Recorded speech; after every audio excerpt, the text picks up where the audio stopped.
La Galatie était une province de l'Asie mineure, bornée au nord par la Bithynie et la Paphlagonie, à l'est par le Pont et la Cappadoce, au sud par la Cappadoce, la Lycaonie et la Phrygie, à l'ouest par la Phrygie et la Bithynie. Ses villes principales étaient Ancyra, Tavium, Pessinus. Cette province tirait son nom de tribus gauloises qui s'y étaient établies 250 ans avant Jésus-Christ. On l'appelait Gallo-Grèce ou Galatie. La population mixte de ces contrées parlait grec comme tout l'Orient, mais, au témoignage de Jérôme, qui y avait séjourné, les tribus gauloises avaient conservé la langue usitée aux environs de Trèves. La Galatie fut soumise aux Romains dès l'an 189 avant Jésus-Christ, et réduite en province romaine l'an 25 avant notre ère, ayant, depuis la même époque, Ancyra pour métropole. 2. Paul y annonça l'évangile dans son second voyage missionnaire, acte 16.6, Luc, il est vrai, semble dire dans ce récit que l'apôtre n'avait fait que traverser la Galatie, puis il ajoute qu'il fut empêché par l'Esprit d'annoncer la parole en Asie. Mais ces mots ne sauraient s'appliquer à la Galatie même, car il ressort clairement de Galates 4.13,14, non seulement que Paul y séjourna, mais même qu'il y fut retenu par des infirmités corporelles, et y fonda des églises, Galates 1.6-11, 4.13 et suivants. Il y retourna durant son troisième voyage, acte 18.23, et affermit dans la foi les nouveaux convertis. Bientôt après cette seconde visite de l'apôtre, il vint dans ces églises des docteurs judaïsants, comparés, c'était 15.15, Galates 2.12, qui, contrairement à la doctrine du salut par la grâce et de la justification par la foi seule qu'avait annoncé l'apôtre, enseignaient la nécessité de la circoncision et des observances de la loi, même pour les païens convertis, Galates 5.2, 11, 12, 6.12 et suivants. Afin de parvenir plus facilement à leur but, ces faux docteurs s'appliquèrent à rabaisser l'autorité de Paul, en lui refusant la dignité apostolique, parce que, disait-il, il n'avait pas reçu sa doctrine directement du Seigneur, comme les autres apôtres, dont il se réclamait, Galates 1.11 et suivants. Les Galates furent réellement ébranlés dans leur foi, Galates L.6, 3.L, 4.9, 21, 5.3 et suivants. 3. Paul apprit ces tristes nouvelles très probablement pendant son séjour à Éphèse, acte 19, peu de temps après sa seconde visite en Galatie, Galates 1.6 si promptement. Et c'est pour réparer le mal causé par l'erreur que l'apôtre écrit cette lettre, vers l'an 56. Le bien qu'elle a fait à l'Église, par raffermissement de la saine doctrine, l'emporte de beaucoup sur le mal que firent en Galatie les faux docteurs.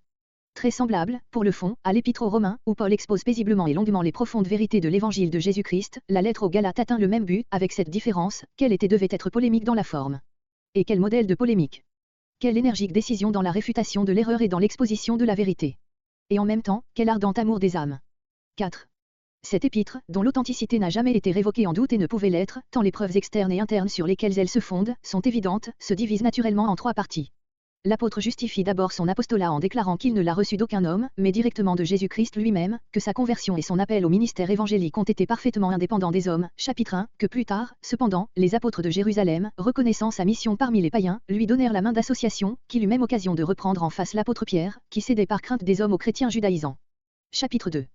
Abordant la grande question de doctrine qu'il avait à traiter, savoir, la justification de l'homme pécheur par la foi seule, l'apôtre montre, que les Galates n'avaient point reçu l'Esprit de Dieu par la loi, mais par la foi, de même qu'Abraham avait été justifié, non par une loi qui n'existait point encore, mais par sa foi en la promesse de grâce, 3.19, que la loi ne peut que condamner et maudire ceux qui la violent, et que Christ seul nous a délivrés de cette malédiction par sa mort sûre. La croix, versets 10 à 14, que cette alliance de grâce, ou testament, déjà traité avec Abraham, n'a pu être invalidée par la loi venue plus tard, versets 15 à 18, que la loi n'a été ajoutée qu'à cause des transgressions, pour nous servir de gardiens et de pédagogues jusqu'à l'accomplissement de la promesse, laquelle proclame à tous la liberté, versets 19 à 29. Vous êtes donc libres, enfants de Dieu, pourquoi retournez-vous sous l'esclavage de ces misérables rudiments? 4.13, souvenez-vous des temps heureux de votre conversion et de votre premier amour, qu'y a-t-il de changé? Il est venu des hommes jaloux de vous, mais moi, j'éprouve de nouveau à votre sujet les douleurs de l'enfantement, vers 13 à 20. Vous vous appuyez sur la loi, voyez ce que la loi nous enseigne par des faits, elle nous rapporte qu'à la naissance d'Isaac, fils de la promesse, Abraham reçut l'ordre de chasser l'esclave Agar et son fils né selon la chair. Ce récit s'applique allégoriquement à nous, car nous sommes les enfants de la femme libre, les fils de la promesse, versets 21 à 31. Tenez-vous donc ferme dans cette liberté, car si vous voulez être sauvés par la loi en acceptant la circoncision, Christ ne vous sert plus de rien, et vous êtes déchus de la grâce, mais vous vous laissez troubler par des hommes qui emporteront la condamnation, 5.12. L'apôtre, s'adressant aux membres des églises qui avaient conservé la saine doctrine, les exhorte à ne pas abuser de la liberté chrétienne pour vivre selon la chair, il leur énumère les œuvres de la chair et les fruits de l'esprit, versets 13 à 26, il les engage à supporter les faibles en veillant sur eux-mêmes, puisque chacun est responsable devant Dieu de sa vie entière, et moissonnera ce qu'il aura semé, 6.10. Enfin, après avoir jeté un dernier regard sur les faux docteurs et leurs desseins égoïstes, il prend congé de ses frères en les suppliant de ne pas ajouter à ses souffrances, et en leur souhaitant la grâce du Seigneur Jésus-Christ, versets 11 à 18. Cette analyse peut donc encore se résumer ainsi. Apologie personnelle de l'apôtre. Chapitres 1 et 2. Partie dogmatique de sa lettre. 3.1 à 5.12. Exhortation pratique, résumé et salutation. 5.13 à 6.18.